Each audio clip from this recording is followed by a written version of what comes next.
my name is HAPruitt and I'm the author of Anelthalien and the second book in the Anelthalien series, Earth Quaking. And in this video, I'm going to talk about Earth Quaking.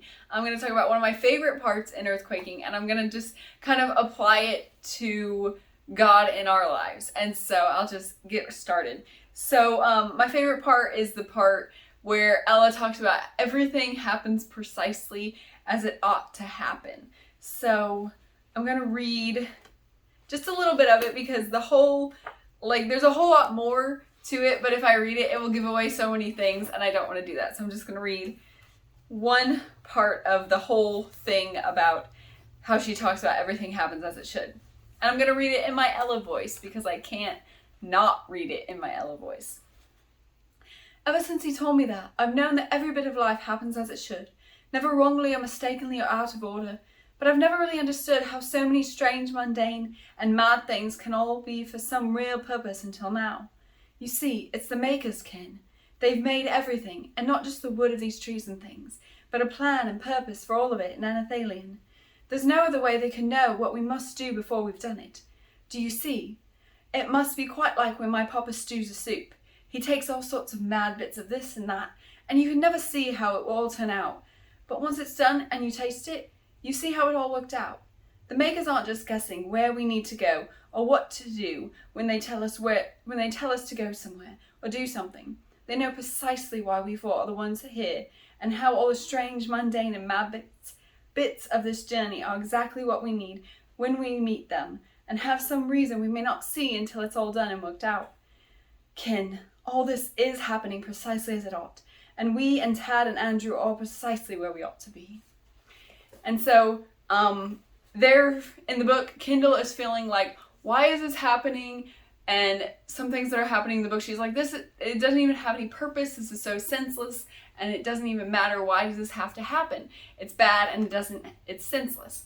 And so Ella reveals a bit of herself, and then she explains that how everything must have some reason, and it's like how her papa stews a soup. And that just explains it so well because, when you make a stew or a soup, you start with things like garlic powder and raw potatoes and things you like. Well, I eat raw potatoes, but that's beside the point. Things like you wouldn't even eat on their own and you wouldn't even enjoy, and it'd be like so bad on its own. But you put them all together and you go through this really churning time. You know, the soup has to boil and stew, and it turns out good. And that's how things in our life are like. God doesn't let anything bad come into our life that is just completely senseless.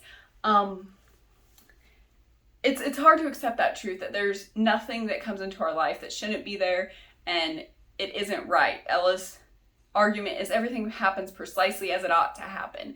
And that's really hard to accept, especially with all the things going on in the world. Like when I'm making this video, there's like food prices are so high and gas prices are so high, and there's shortages of things, and there's famines and wars, and there's like all this terrible stuff that's honestly terrible, and nobody wants that, but it's happening exactly as it should.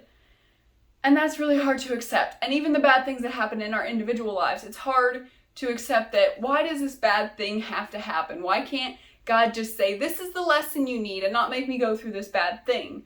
And it really is for the best end. If we didn't add all those bits in, we wouldn't have the good result in the end. And God, He doesn't want those bad things to happen. God doesn't want bad things to happen. He doesn't want us to have difficulties.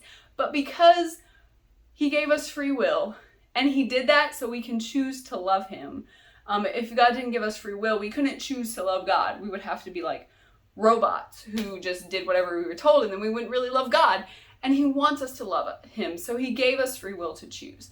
And because He gave us free will, we're bad, evil humans, and we choose to do bad, evil things. And so bad, evil stuff exists in the world, not because God wants it there, but because people choose it to be there. And so, because the bad stuff is there, God's like, I'm going to make good out of this. And it's like God taking all those bits that are so bad and so wrong and weird on their own, and He puts them together in His plan, so they do come into something good.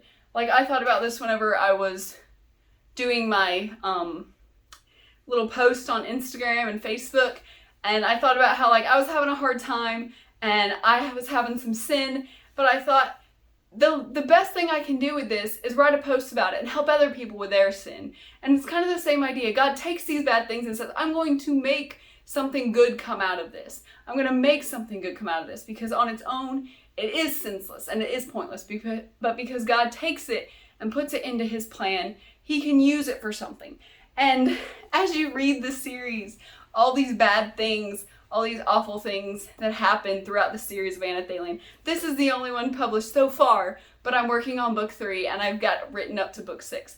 You can see all these things that happened in book 6. It all comes together, and all these things that happened that look so bad and wrong and senseless, they're all clicking together, and the maker is like showing up and saying, this is why, this is what I wanted you to know, this is what I wanted you to learn. And it's all coming together, and it's happening for a very good end. I haven't written the end yet, but I know it's going to be good because the maker's involved and he makes things good in the end. So that is my favorite part, and that's really relevant because whether you live in the world and you're experiencing all the bad things in the world in general, or whether you're just in your own life experiencing bad things, it's hard to see anything good come from bad things. But know that God can use anything, and he will if you let him. God will use anything that happens, anything bad, anything senseless. He'll use it and give it purpose and make it into something good. So I hope that's encouraging. I hope that makes you want to read Earth Quaking. Like, this is a really encouraging book if you are going through a hard time that you don't want to be in. I was editing it when I was in a hard time that I didn't want to be in, and I wanted out, and it felt just dumb. And I was like, why is this happening? And this helped so much to edit it and read it over and over and read that truth. So if you're going through a hard time, read the first book first and read this book. And you can get it on Amazon. You can ask me questions about it in the comments. Please comment. Please like this video. Please subscribe to my YouTube channel. And I'm so glad you watched. Thank you for watching. Bye. If you want to know more about Anelthalien or HAPruitt, please follow me on Instagram at HAPruitt. You can find me on Amazon as an Amazon author, HAPruitt. Please watch my YouTube channel and all my cool videos on my channel, HAPruitt Anelthalien. You can find me on the Facebook page, HAPruitt Anelthalien. You can follow me on Goodreads by the name HAPruitt and the book Anelthalien, or you can go to my website where so much cool stuff about Anelthalien is. The website is HAPruitt.com.